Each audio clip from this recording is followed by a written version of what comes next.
Content ఉన్న సినిమాల్ని చాలా తక్కువ మంది దిగలరు. కమర్షియల్‌గా పెద్ద పెద్ద సినిమాలు చాలా వస్తున్నాయి. కానీ ఇలాంటి కంటెంట్ ఉన్న సినిమాలు ఎప్పుడన్నా ఒకసారి వస్తాయి.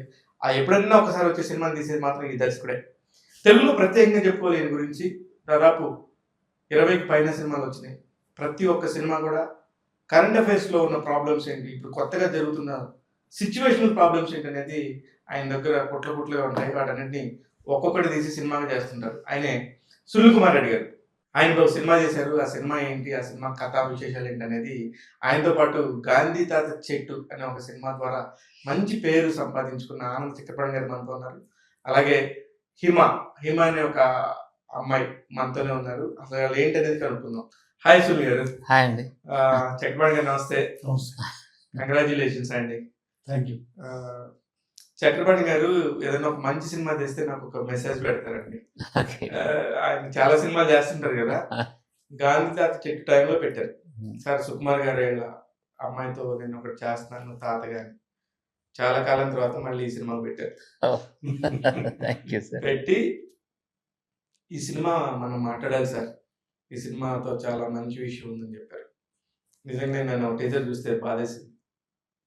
ఆ బాధ ఎందుకు వేసిందంటే హిజ్రా పాయింట్ ఆఫ్ వ్యూలో సినిమా ఒకటి తీశారని చెప్పి తెలిసింది. వాట్ ఇస్ ఎల్జిబిటీ అంటే ఏంటి సార్? సో యాక్చువల్లీ ఎల్జిబిటీ అనేది lesbians, gay, bisexual and transgenders అండి. సో యాక్చువల్గా డెఫినేషన్ అయితే LGBTQAI+ అనేది వాళ్ళ ఓవరాల్ అంబ్రెల్లా, ఆ క్వీర్ అంబ్రెల్లా కింద వచ్చే వీళ్ళు.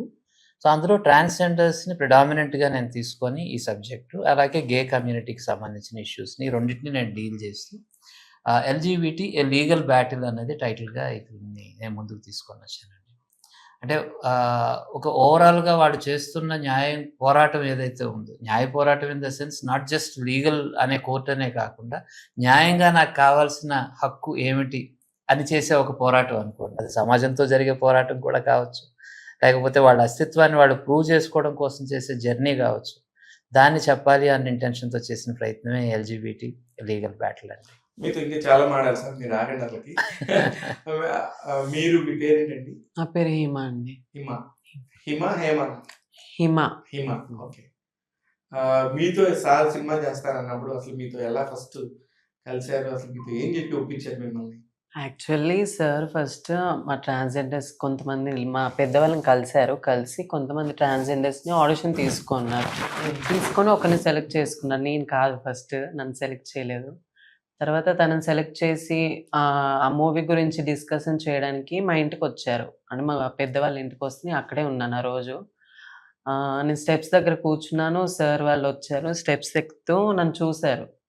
చూసి ఒక 10 సెకండ్స్ అలా చూసేసి లోపలికి వెళ్ళిపోయి మా పెద్దవాళ్ళతో చెప్పారు సార్ వాళ్ళు, ఈ అమ్మాయి కాదు, ఇప్పుడు ఆడిషన్ తీసుకుని సెలెక్ట్ చేసిన అమ్మాయి కాదు, అక్కడ మెట్ల మీద కూర్చుంది ఆ అమ్మాయి నా హీరోయిన్, ఆమె మెయిన్ క్యారెక్టర్, ఆమె చేయాలి అని నన్ను లోపలికి పిలిచి సార్ నాకు చెప్పారు, నువ్వు మూవీలో యాక్ట్ చేయాలి, నువ్వు సెలెక్ట్ అయ్యావు, నువ్వు బాగుంటావు, క్యారెక్టర్కి బాగా సెట్ అవుతావు అనేసరికి నేను చాలా భయపడ్డాను సార్ ఫస్ట్.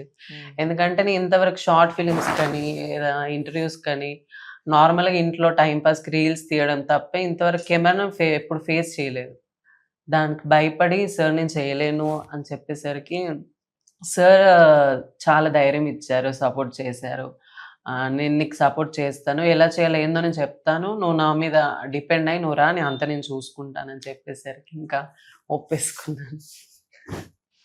ఏం చెప్పారు కదా? కథ మొత్తం మా రియల్ లైఫ్ గురించే డిపెండ్ అయి ఉంటుందమ్మా. మీరు యాక్టింగ్ చేయాల్సిన అవసరం లేదు. మీరు ఎలాంటి చిన్నప్పటి నుండి ఏవైతే ఫేస్ చేశారో అలాగే ఉంటుంది ఈ మూవీ. అలానే మీరు చేయాలి, ఎలా అయితే ఫేస్ చేస్తారో అలాంటి సిచ్యువేషన్సే మీరు మళ్ళీ రీక్రియేట్ చేస్తే సరిపోయింది, యాక్టింగ్ చేయాల్సిన అవసరం లేదని చెప్పి. ఆయన సినిమాలో యాక్టింగ్ ఉండదు, రియల్ లైఫ్